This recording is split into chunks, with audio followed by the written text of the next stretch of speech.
नमस्कार दोस्तों, स्वागत है आपका आज के मुख्य समाचार में, जिसमें सबसे पहली और बड़ी खबर में आपको बताएंगे कि ट्विटर पर छिड़ी जंग, यास के बहाने बिहार में सियासी तूफान, आरजेडी और जेडीयू हुए आमने सामने। दूसरी बड़ी खबर में जिक्र होगा कि मनीष सिसोदिया का पीएम मोदी पर हमला, कहा विदेशों में साख चमकाने के लिए वैक्सीन प्रोग्राम का कर दिया बंटाधार। और तीसरी बड़ी खबर में आपको बताएंगे कि जनता पर फिर महंगाई की मार, 1 जून से महंगा होगा हवाई सफर, जानिए आपकी जेब पर कितना पड़ेगा बोझ। दोस्तों, हर एक खबर की गहराई में आपको ले जाएंगे, लेकिन उससे पहले अगर आप भी मोदी सरकार की नीतियों का खुलकर विरोध करते हैं तो आप अभी इस वीडियो को लाइक कीजिए और इस लाल बटन को दबा के चैनल को फ्री में सब्सक्राइब करके घंटी बजाकर कमेंट में लिखिए जय हिंद। दोस्तों, रुक करते हैं तमाम बड़ी खबरों की तरफ। ट्विटर पर छिड़ी जंग, यास के बहाने बिहार में सियासी तूफान, राजद जेडीयू आमने सामने। जी हां दोस्तों, बिहार में यास तूफान के साथ ही सियासी ट्वीट ने भी बड़ा तूफान खड़ा किया है। कोरोना और जलभराव को लेकर सियासी घमासान मचा हुआ है। आरजेडी सुप्रीमो लालू प्रसाद और उनकी बेटी रोहिणी आचार्य लगातार ट्विटर पर वाह कर रहे हैं। रोहिणी ने लिखा, बरसाती मेंढक की भांति पटना की बाढ़ में हाफ पैंट में कूद फांद कर पड़ोसियों को मुसीबत में छोड़कर बोरिया बिस्तर लेकर पटना की सड़कों पर जो खड़े थे वह स्वार्थी कहीं दिखाई नहीं दे रहे। लालू के ट्वीट को शेयर करते हुए मधुबनी आरजेडी ने ट्वीट कर कहा, अगर नीतीश कुमार और मंगल पांडे को संयुक्त रूप से नोबेल पुरस्कार नहीं मिला तो बड़ा अन्याय होगा। आप क्या बोलते हैं? इस पर जेडीयू के कार्यकारी अध्यक्ष एवं भवन निर्माण मंत्री अशोक चौधरी ने कहा, लालटेन की टिमटिमाती रोशनी में जातीय उन्माद से जूझ रहा बिहार आज देश को राह दिखा रहा है। इसका पूरा श्रेय मुख्यमंत्री नीतीश कुमार को जाता है। उनके कुशल एवं दूरदर्शी मार्गदर्शन में राज्य सरकार द्वारा जनहित में लगातार कार्य किया जा रहा है। चौधरी ने कहा, 2005 से पहले बिजली तो छोड़िए, दूर दराज के टोलों में तार तक नहीं थे, लेकिन नीतीश कुमार के देन है कि आज हर एक घर में बिजली। रुख करते हैं अगली खबर की तरफ। मनीष सिसोदिया का पीएम मोदी पर हमला, कहा विदेशों में साख चमकाने के लिए वैक्सीन प्रोग्राम का कर दिया बटाधार। जी हां दोस्तों, देश में कोरोना वायरस वैक्सीन की भारी कमी चल रही है। वैक्सीन की कमी के चलते कई राज्यों में टीकाकरण का काम नहीं हो पा रहा है। आम आदमी पार्टी के नेता और दिल्ली के उप मुख्यमंत्री मनीष सिसोदिया ने देश में कोरोना वैक्सीन की भारी कमी को लेकर पीएम मोदी को जिम्मेदार ठहराया है। पीएम मोदी पर निशाना साधते हुए दिल्ली के मनीष सिसोदिया ने कहा कि विदेशों में इमेज मैनेजमेंट के चक्कर में देश के वैक्सीन प्रोग्राम का बटाधार कर दिया। अगर समय रहते पूरे देश के लिए वैक्सीन खरीदने और लगाने का प्लान बनाने में समय लगा दिया होता तो आज ये हाहाकार ना मचा होता। उन्होंने एक अन्य ट्वीट के जरिए कहा कि सारी दुनिया कोरोना को वैक्सीन से रोकने में जुटी है। हमारी केंद्र सरकार वैक्सीन को देश के लोगों तक पहुंचाने से रोकने में जुटी है। 2020 से अब तक वैक्सीन पर कोई योजना नहीं है। अपने देश की वैक्सीन दूसरे देश को बेच दी। विदेशों में बनी वैक्सीन भारत में लाने की कोई योजना नहीं है। उन्होंने आगे कहा कि दिल्ली में टीके खत्म होने के बाद 18 से 44 साल आयु वर्ग के लोगों के लिए सभी 400 टीकाकरण केंद्रों को बंद कर दिया गया है। उप मुख्यमंत्री ने आगे कहा कि कोरोना से बचाने के लिए टीकाकरण बहुत जरूरी है और उन्होंने मॉडर्ना, फाइजर तथा जॉनसन कंपनियों के टीकों के लिए बात की है। वह बोले कि फाइजर और मॉडर्ना ने हमें सीधे टीके बेचने से इनकार कर दिया है और बताया है कि वे केंद्र से बात कर रही है। केंद्र ने फाइजर और मॉडर्ना को मंजूरी नहीं दी है, वही पूरी दुनिया में इन्हें मंजूरी दी गई है और देशों ने इन्हें खरीदा है। सिसोदिया ने कहा कि कुछ देशों ने परीक्षण के स्तर पर ही टीकों को खरीद लिया, लेकिन भारत ने इस दिशा में कोई कदम नहीं उठाया। रुख करते हैं अगली खबर की तरफ। जनता पर फिर महंगाई की मार, 1 जून से महंगा होगा हवाई सफर, जानिए आपकी जेब पर कितना पड़ेगा बोझ। जी हां दोस्तों, देश के लोगों पर महंगाई की मार पड़ी है। घरेलू हवाई यात्रा महंगी होने जा रही है। सरकार ने हवाई किराए की निचली सीमा में 13 से 16% बढ़ोतरी की है। नागरिक उड्डयन मंत्रालय के जारी आधिकारिक आदेश में कहा गया है कि यह बढ़ोतरी 1 जून से प्रभाव में आ जाएगी। सिविल एविएशन मिनिस्ट्री के शुक्रवार को जारी आधिकारिक आदेश में कहा गया कि 40 मिनट तक की अवधि की हवाई उड़ान के लिए किराए की निचली सीमा को 2,300 रुपए से बढ़ाकर 2,600 रुपए यानी 13% की वृद्धि कर दी गई है। इसी प्रकार 40 मिनट से लेकर 60 मिनट की उड़ान अवधि के लिए किराए की निचली सीमा 2,900 रुपए की जगह अब 3,300 रुपए प्रति व्यक्ति होगी। खबरों के मुताबिक कोरोना की दूसरी लहर के कारण हवाई यात्रियों की संख्या में भारी कमी आई है, जिसकी उनकी आय घटी है। इसके बाद सिविल एविएशन मिनिस्ट्री ने इसका फैसला लिया है। दूसरी ओर डीजीसीए ने शेड्यूल इंटरनेशनल कमर्शियल फ्लाइट पर जारी पाबंदी को बढ़ाने का फैसला किया है। अब 30 जून तक भारत से और भारत के लिए इंटरनेशनल फ्लाइट की सेवा बंद रहेगी। हालांकि इंटरनेशनल कार्गो प्लेन को इसके दायरे से बाहर रखा गया है। रुख करते हैं अगली खबर की तरफ। महामारी में मर रही जनता से जीएसटी वसूलने वाली नीति से उजागर हुआ मोदी सरकार का अमानवीय चेहरा, इस पर लगे लगाम। जी हां दोस्तों, अखिल भारतीय कांग्रेस कमेटी के सदस्य सह मगध प्रमंडल कांग्रेस प्रवक्ता प्रोफेसर विजय कुमार मिट्ठू ने मोदी सरकार पर जोरदार हमला करते हुए कहा है कि वैश्विक महामारी में देश की जनता त्राहिमाम कर रही है। कोरोना से पीड़ित परिवारों के हृदय विदारक चित्कार भी इस गूंगी बहरी सरकार को जगह नहीं पा रही है। क्रूरता की सारी सीमाएं पार कर चुकी मोदी सरकार का जन विरोधी चेहरा अब और उजागर हो गया है। कोरोना जैसी महामारी संकट में दर्द से जनता तड़प रही है।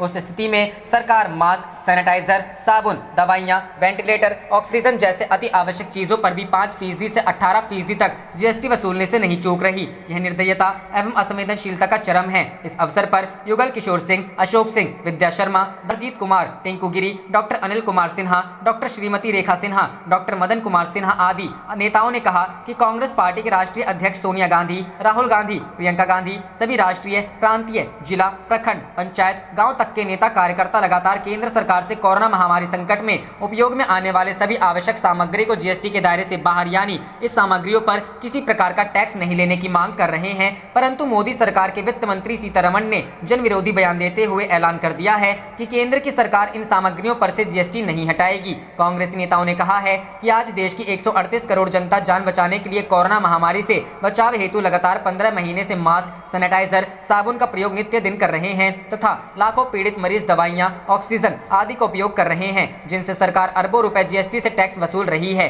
कांग्रेस नेताओं ने सरकार से एक बार फिर मांग की है कि कोरोना महामारी संकट में उपयोग होने वाले सभी आवश्यक सामग्री, उपकरणों को जीएसटी से मुक्त रखा जाए ताकि आमजन को राहत मिल सके। रुख करते हैं अगली खबर की तरफ। पटना में जल जमाव पर राजद का तंज, कहा खुल गई स्मार्ट सिटी के विकास की पोल। जी हां दोस्तों, यास तूफान के बिहार में दस्तक देते ही सूबे में तेज हवाओं और बारिश का दौर जारी है। पूरे बिहार को यास तूफान ने अपने जद में ले लिया है। मौसम विभाग ने पहले ही मध्यम से तेज बारिश का अलर्ट जारी कर दिया था। राजधानी पटना सहित सूबे में जोरदार बारिश से जनजीवन अस्त व्यस्त हो गया है। एक ही दिन की बारिश में सभी दावों की पोल खुल गई है। पटना के कई इलाकों में जल जमाव हो गया है। लोग इसी पानी के बीच से होकर आने जाने को मजबूर है। हालांकि नगर निगम ने सभी संप हाउस चालू करने के निर्देश दिए थे, मगर तेज बारिश में जल जमाव हो ही गया। इसी संबंध में राजद के प्रवक्ता शक्ति यादव ने बिहार सरकार पर सवाल उठाए हैं और स्मार्ट सिटी की योजना पर निशाना साधा है। शक्ति यादव ने कहा कि केवल एक दिन की बारिश में ही पटना के स्मार्ट सिटी के विकास की पोल खुल गई है। मुख्यमंत्री नीतीश कुमार ने स्मार्ट सिटी को लेकर कई वादे किए, उनके सभी वादे बेईमानी निकले। बीते 15 सालों में एक भी साल ऐसा कहीं रहा जब लोगों को जल जमाव की समस्या ना झेलनी पड़ी हो। 2 साल पहले के जल भराव का जिक्र करते हुए राजद प्रवक्ता ने कहा कि पूर्व उप मुख्यमंत्री सुशील मोदी तो जल भराव के बीच हाफ पैंट में ही सड़कों पर बाहर निकल गए थे। इन सब के बाद भी सीएम नीतीश स्मार्ट सिटी की झूठी बातें करते हैं। इतना ही नहीं, वर्तमान के नगर विकास मंत्री का भगवान मालिक है। यह मंत्री केवल इस बात का ध्यान रखते हैं कि इनके खिलाफ कहीं कोई खबर ना छपे। जिस तरह से पटना में तेज बारिश हो रही है और आगे भी बारिश की आशंका जताई जा रही है, यह कहना गलत नहीं होगा कि मुख्यमंत्री नीतीश के स्मार्ट सिटी के दावों की सच्चाई जल जमाव और जल भराव ने खोल दी है। अधिकारीगण और नगर निगम जितना भी दावा कर ले, सच्चाई फिलहाल जनता के सामने है और जनता इसे झेल रही है। रुख करते हैं अगली खबर की तरफ। वैक्सीन नीति को लेकर विपक्ष के निशाने पर सरकार, प्रियंका सिसोदिया निरुपम ने किया ट्वीट। जी हां दोस्तों, कोरोना के प्रकोप के बीच देश में वैक्सीनेशन की रफ्तार धीमी हो गई है। कई राज्यों में वैक्सीन न होने की वजह से टीकाकरण रुका हुआ है। दिल्ली हो या महाराष्ट्र, कई राज्यों की सरकारों ने इसके लिए केंद्र को जिम्मेदार ठहराया है। शुक्रवार को विपक्ष के कई नेताओं ने केंद्र सरकार की वैक्सीन नीति पर सवाल खड़े किए और जमकर निशाना साधा।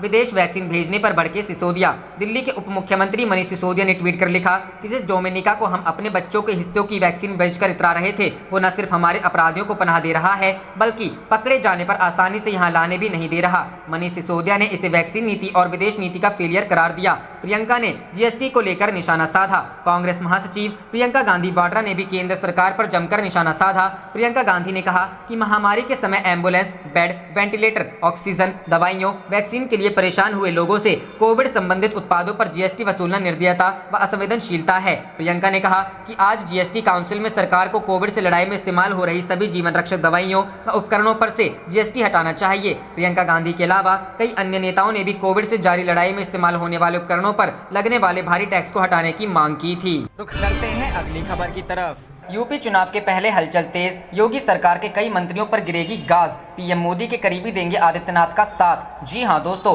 कोरोना महामारी के बीच हाल ही में संपन्न हुए पंचायत चुनाव में भाजपा के संतोषजनक प्रदर्शन नहीं करने के बाद सूबे की योगी सरकार और प्रदेश भाजपा में बड़े फेरबदल की अटकलें लगाई जा रही हैं। इन अटकलों को अब और बल मिल गया जब गुरुवार को प्रदेश के मुख्यमंत्री योगी आदित्यनाथ ने बृहस्पतिवार को राज्यपाल आनंदीबेन पटेल से मुलाकात की। दरअसल मंत्रिमंडल के विस्तार की अटकलों के बीच मुख्यमंत्री योगी आदित्यनाथ ने राज्यपाल आनंदीबेन पटेल से मुलाकात की है। राजभवन की ओर से इस बाबत एक बयान जारी किया गया है। इस बयान के अनुसार सीएम योगी ने शाम को राज्यपाल राज्यपाल से मुलाकात की। आगे बयान में कहा गया है कि यह एक शिष्टाचार भेंट थी, लेकिन इस मुलाकात को प्रदेश मंत्रिमंडल के विस्तार की संभावनाओं से जोड़कर देखा जा रहा है। यहाँ चर्चा कर दें कि कैबिनेट मंत्री चेतन चौहान एवं अरुण कुमार कोरी के निधन तथा अन्य कारणों से प्रदेश मंत्रिमंडल में कई पद खाली हो गए हैं। ऐसे कयास लगाए जा रहे हैं कि विधानसभा चुनाव में महज कुछ महीने बाकी रह जाने के मद्देनजर राजनीतिक समीकरण साधने के लिए मंत्रिमंडल का जल्द ही विस्तार किया जा सकता है। मीडिया रिपोर्ट की माने तो नौकरशाह से राजनेता बने और पीएम नरेंद्र मोदी के करीबी अरविंद कुमार शर्मा यानी AK शर्मा को प्रदेश का उप मुख्यमंत्री बनाया जा सकता है।